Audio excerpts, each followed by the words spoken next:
Authorities in the United States have released body cam video of a police officer shooting a black woman inside her home.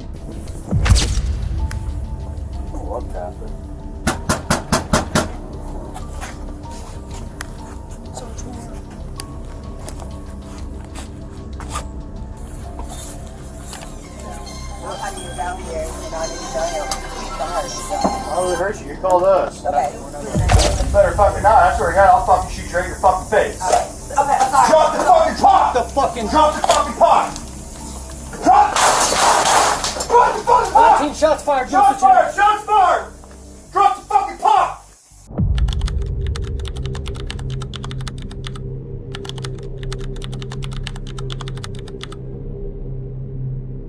I was born February 12th, 1988. I was just a regular girl from Springfield, Illinois. I grew up here most of my life and have two beautiful kids, a son and a daughter. They were my whole world. Being their mother was the most important role I've ever had. Now, I will not lie to you. Life wasn't always easy for me. I've had my struggles, especially lately. Some days my mind, it just didn't want to cooperate. Anxiety, paranoia, they can really do a number on you. But I was trying to get help, trying to do right by my children, for my family. My father, James Wilburn, he always made sure I knew I was loved. Daddy's girl, that's what he called me. Every time we talked, it didn't matter if it was on the phone or in person.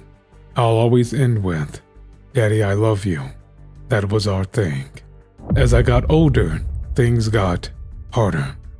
I had my kids young, trying to figure out how to be a mother when I was barely grown myself. But my children gave me purpose.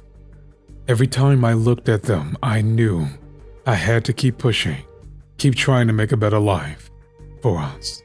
But like I said, my mind, it started playing tricks on me. At first, it was just little things, feeling like people were watching me when I was out shopping, getting jumpy at every little noise in the house at night. I tried to brush it off, told myself that I was just hallucinating, but it got worse. And maybe I wasn't just seeing things, because I started to have these thoughts, these fears that just seemed like they wouldn't go away. Felt like danger was lurking around every corner. I checked the locks on the doors 5, even 6 times a night. I couldn't sleep. I'll be always listening for something. Most times, I didn't even know what. My family started to notice. My father, bless his heart, tried to help me. But how do you explain something you don't even understand yourself? Imagine you are in a dark room and you just know there's something in that room with you. But every time you turn on the light, there's nothing there. That's what it felt like in my head all the time. So I started calling the police a lot. I know it must have seemed crazy to them, but in a moment to me, it felt very real.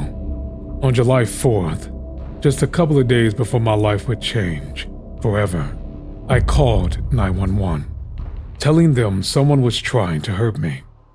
But then I got scared and told them I didn't need help after all. The next day I called again. Thought someone had broken my car windows. Turns out it was me.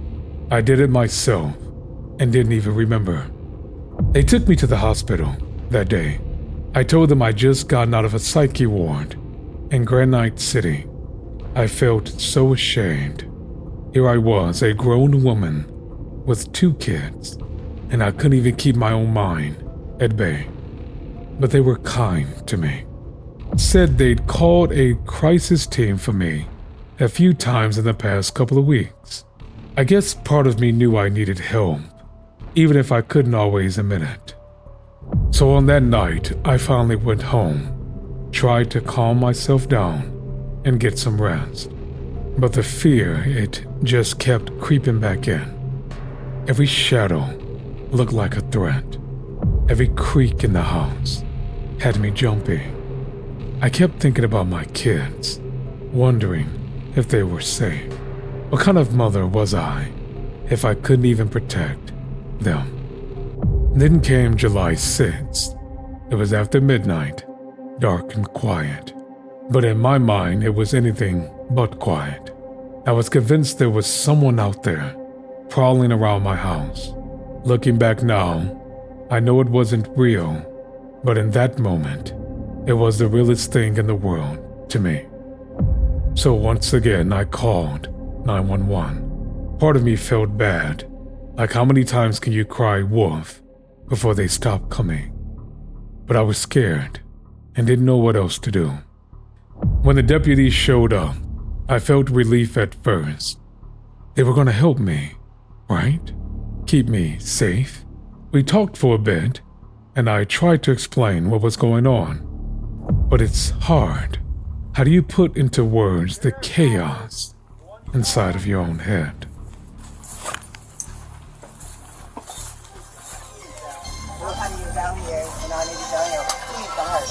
Why would it hurt you? You called us. Okay, So what'd you hear? somebody outside my house, please, Is this your car over here? please, please. Is this your car over here? Oh, Please, that's not your black car in the driveway? Oh, well, we checked your yard. We walked around the whole block. We didn't see anybody. Right. I talked to them for a bit outside my house and told them to please don't kill me. They reassured me that I'm the one that called them and I should not worry. But I had to make sure they understood that I was desperate for help and posed no harm to them. I led them inside of my house and gave my statement while I sat on the couch. What's up? I got some paperwork. Can you grab that Bible, please? Yeah. Hey, I just need your name so we can get out of here. Was there any damage previous to your car? Previous, yeah. A second. Check on her. Let me get this. We don't need a fire while we're here. Alright. Let me see. Okay. Where you going? Huh? Where you going? Away from your hot steaming water. Away from He mentioned a pot of water on my stove that was boiling. In his own words, he said we don't need a fire and instructed me to go take the pot off the stove. So I picked up the pot. I could have just turned it off, but I'm in my own house, with the authorities around me, so I didn't feel like I was doing anything wrong. But one of the deputies looked like he was stepping back, so I just simply asked, "Where are you going?" And he replied with, "Away from your hot steaming water." And at that moment, everything shifted. I simply just said to him, "I rebuke you in the name of Jesus," to let him know that I don't involve myself in wicked things because of my faith. Wasn't trying to threaten anybody. It was just a reflex statement. Something to make me feel safer. "I rebuke you in the name of Jesus," I said again. Drop the fucking pot! And in that split second after, the deputy started to yell at me, cursing at me, saying he'd shoot me in my face if I did not put the pot down. I froze. I tried to apologize. I tried to explain. I even dropped to the ground to even show how regretful I was for my words. But before I can do anything else, 19 shots fired! Shots fired! Shots fired! Drop the fucking pot! 3 shots. That's all it took. 3 shots. One directly to my head. And suddenly, I wasn't me anymore. I wasn't a mother. I wasn't someone's daughter. I was just gone. Bring emails now. We got a headshot wound to the female. Headshot wound to the female. 1078. Fuck. I was on.